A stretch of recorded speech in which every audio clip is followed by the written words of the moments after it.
মুন্সি আর গোবিন্দ এরা দুজন কি করছে, এরা লেবার হায়ার করছে বাইরে থেকে, লেবার হায়ার করে লরি থেকে টাকা তুলছে, দৈনিক 2.5 থেকে 3 লক্ষ টাকা তুলছে, জোর করে তোলা তুলছে। তো পাঁচামি ইন্ডাস্ট্রির ভিতরে হচ্ছে এবং অন্যান্য আমাদের স্কিনের রাস্তার বেহাল কন্ডিশন, দিন রাত জ্যাম, যানজট এবং ব্রিজের যে আমাদের তিলপাড়া ব্যারেজের হেলথ কন্ডিশন খারাপ, তার জন্য রিপেয়ারিং এর যে সময়সীমা সেটা কিন্তু অনেক দীর্ঘায়ী হয়ে যাচ্ছে, অনেক বেশি হয়ে যাচ্ছে।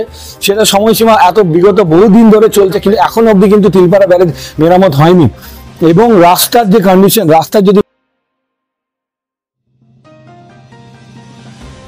অ্যাকচুয়ালি আজকে মিটিং এর যেটা উদ্দেশ্য হচ্ছে, আমরা গাড়ি মালিকরা, আমরা এখানে যতজন আছি এখন সমস্ত বীরভূম জেলার রাজগ্রাম থেকে শুরু করে নলহাটি অবধি সমস্ত ট্র্যাক অ্যাসোসিয়েশনের প্রতিনিধি এবং সমস্ত ট্র্যাক অ্যাসোসিয়েশন আমরা যৌথভাবে আজকে একটা মিটিং করি বীরভূম জেলা ট্র্যাক অ্যাসোসিয়েশনের নেতৃত্বে। আমরা গাড়ি মালিকরা রাস্তায় গাড়ি চালাতে গিয়ে বিভিন্ন সমস্যার সম্মুখীন হচ্ছি, তোলাবাজের শিকার হচ্ছি। যেমন এক্সাম্পল, বিগত আমরা কিছুদিন আগে বীরভূম জেলা শাসক ওনাকে আমরা কিন্তু একটা ডেপুটেশন দিই এবং জেলা শাসক এবং পুলিশ সুপারকে আমরা ডেপুটেশন দিই। সেই ডেপুটেশনের উদ্দেশ্য ছিল যে পাঁচামি ইন্ডাস্ট্রির ভিতরে কিছু আদিবাসীর লোকজন চাঁদা তুলছে, তখন কিন্তু 2500 টাকা করে পার ট্রাকে তুলছিল। এটা কিন্তু পুলিশের সক্রিয় ভূমিকায়, মোহাম্মদবাজার থানার আইসি এবং আমাদের এসপি সাহেবের ভূমিকা এবং আমাদের এখানে ট্রাক অ্যাসোসিয়েশন, মাইন্স অ্যাসোসিয়েশন, কাসার অ্যাসোসিয়েশন যৌথ উদ্যোগে সেই চাঁদাটা কিন্তু এসে এখন 700 থেকে 900 টাকায় দাঁড়িয়েছে। আমাদের অনুরোধ একটাই, আমরা এই গাড়িওয়ালারা আমরা অডিট করে দেখতে পেলাম, আমরা ডায়াগনোস করে দেখতে পেলাম এখানে মুন্সি আর গোবিন্দ এরা দুজন কি করছে, এরা লেবার হায়ার করছে বাইরে থেকে, লেবার হায়ার করে লরি থেকে টাকা তুলছে, দৈনিক 2.5 থেকে 3 লক্ষ টাকা তুলছে। এবং এইভাবে যদি তোলাবাজি চলতে থাকে, আমাদের গাড়িতে এখন যা বেহাল অবস্থা, এখন গোটা রাজ্যে কাজ নেওয়ার অবস্থা খুবই খারাপ। আমরা পাথর ব্যবসার উপর নির্ভর করে এই গাড়িগুলো চালাই বেশিরভাগ। এই গাড়িগুলো কিন্তু এমনিতেই মার্কেট খারাপ, আমাদের গাড়িওয়ালাদের অবস্থা খুবই খারাপ এবং রাস্তাঘাটের যে বেহাল অবস্থা, গাড়ির ভাঙচুর থেকে আরম্ভ করে আমরা কিন্তু গাড়িতে ট্যাক্স দিই, ইন্স্যুরেন্স দিই, সমস্ত কিছু আমাদের পেপারস ওকে থাকার সত্ত্বেও এই তোলাবাজদের এত বড় এদের মানে জুলুম, এরা জোর করে তোলা তুলছে। তো এটা কোথায় পার্টিকুলার পাঁচামি ইন্ডাস্ট্রির ভিতরে হচ্ছে, পাঁচামি ইন্ডাস্ট্রির ভিতরে হচ্ছে এবং অন্যান্য আমাদের সারা বীরভূম জেলা যে আরো ইন্ডাস্ট্রিগুলো রয়েছে সেগুলোতে এরকম তোলাবাজির উপদ্রব নেই, কিন্তু নলহাটি যে আমাদের স্টোন ইন্ডাস্ট্রি সেখানেও কিন্তু কিছু চাঁদা তোলাবাজির শিকার। হ্যাঁ, এবং আমরা চাই, আমরা বীরভূম পুলিশ সুপারের কাছে অনুরোধ আমরা করেছি, আবার পুনরায় অনুরোধ করছি, এই সংবাদ মাধ্যমের যে প্ল্যাটফর্ম, এই মাধ্যমে আমরা জানাতে চাই পুলিশ সুপারকে, মাননীয় মুখ্যমন্ত্রীকে, মাননীয় ট্রান্সপোর্ট মিনিস্টার শ্রী স্নেহাশিস চক্রবর্তী সাহেবকে এবং বীরভূম জেলা শাসককে এবং মোহাম্মদবাজার থানার আইসির উদ্দেশ্যে বলছি, এইভাবে যদি তোলাবাজি কন্টিনিউয়াসলি চলতেই থাকে আমরা গাড়ির ব্যবসা করতে পারবো না।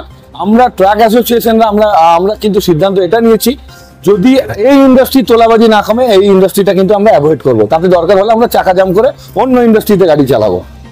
আর 2 নাম্বার হচ্ছে, আমাদের বিগত দীর্ঘদিনের আমাদের মাননীয় মুখ্যমন্ত্রী শ্রী মমতা ব্যানার্জির কাছে এবং শ্রী স্নেহাশিস চক্রবর্তী সাহেবের কাছে পরিবহন মন্ত্রী, দীর্ঘদিনের আমাদের অনুরোধ, বারবার ডেপুটেশন, বারবার চিঠি চাপাটি করার সত্ত্বেও যে মেট্রোপলিটন সিটিগুলো এবং যখন তাদের জন্য নো এন্ট্রি, মেট্রোপলিটন সিটির জন্য যে নো এন্ট্রি লাগু করা হয়, যে আপনার ট্রাফিক ব্যবস্থাটা যে সিদ্ধান্ত নেয়, মেট্রোপলিটন সিটিগুলো বাঁচাতে গিয়ে আমাদের এই ইন্ডাস্ট্রিতে কিন্তু ব্যারিকেড লেগে যায়। আপনারা লক্ষ্য করবেন সারা বছরে 365 দিনের মধ্যে 90 দিনেরও বেশি গাড়ি কিন্তু আমাদের ইন্ডাস্ট্রিতে ব্যারিকেড লেগে থাকে, চাকা জাম হয়ে থাকে। এবং আমরা দেখবেন কোথাও রাজনৈতিক কোনো মিটিং মিছিল হচ্ছে, কোনো ধর্মীয় অনুষ্ঠান হচ্ছে, পুজো পার্বণ, ঈদ, কুরবানি বলুন, মহরম বলুন, এবং কোথাও পরীক্ষা হচ্ছে, মাধ্যমিক পরীক্ষা, উচ্চ মাধ্যমিক পরীক্ষা, জয়েন্ট এন্ট্রান্স পরীক্ষা, কিন্তু আমাদের সমস্ত কিছু, কোনো কিছুই কিন্তু ন্যাশনাল হাইওয়ের উপরে হয় না, সমস্ত কিছু কিন্তু একটা নির্দিষ্ট স্থানে হয়। কিন্তু আমাদের যে ট্রাফিক কন্ট্রোল, ট্রাফিক ব্যবস্থা, তারা এইভাবে চাকা জাম করছে, এটা কিন্তু সলিউশন না। আমরা বারবার জানানো সত্ত্বেও কিন্তু সুরাহা পাইনি। আগামী দিনে আমরা কিন্তু যে এই যে আমাদের সরকারের যে আপনার ট্রাফিক ব্যবস্থা, সেই ব্যবস্থার এগেইনস্টে আমরা কিন্তু জুডিশিয়াল একটা সহযোগিতা, আমরা কিন্তু দ্বারস্থ হবো, জুডিশিয়ালির যে প্রসেস সেই প্রসেসে যাব। এবং আমরা আরো একবার অনুরোধ জানাচ্ছি, আমরা যে traffic system, traffic control system, তাদেরকে অনুরোধ জানাচ্ছি আমাদের গাড়ি মালিকদের ওপর মুখ তাকিয়ে বিবেচনা করে আমাদের ব্যবসা, আমাদের শিল্প, আমাদের ইন্ডাস্ট্রি উপর কথা ভাবনা চিন্তা করেই যেন এই নো এন্ট্রির ব্যবস্থাপনা পরিকল্পনাটা নেওয়া হয় এর পরবর্তীকালে।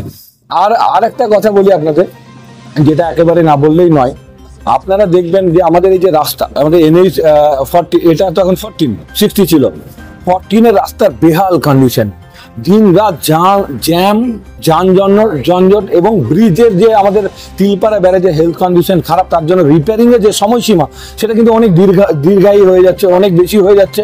সেটা সময়সীমা এত বিগত বহুদিন ধরে চলছে, কিন্তু এখন অবধি কিন্তু তিলপাড়া ব্যারেজ মেরামত হয়নি।